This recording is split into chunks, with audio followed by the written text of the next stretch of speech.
Hello. Wikipedia's picture of the day, October 10, 2021. Today's video is about Giuseppe Verdi. Giuseppe Verdi, 1813 to 1901, was an Italian composer best known for his operas.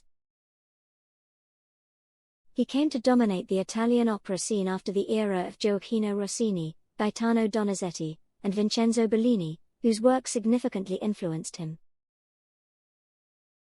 He is depicted here conducting the orchestra of the Paris opera premiere of Aida, sung in French, at the Palais Garnier on the 22nd of March 1880. The illustration was published in the 3rd of April 1880 edition of Le Monde illustré. Thanks for watching. And don't forget to like, comment, and share.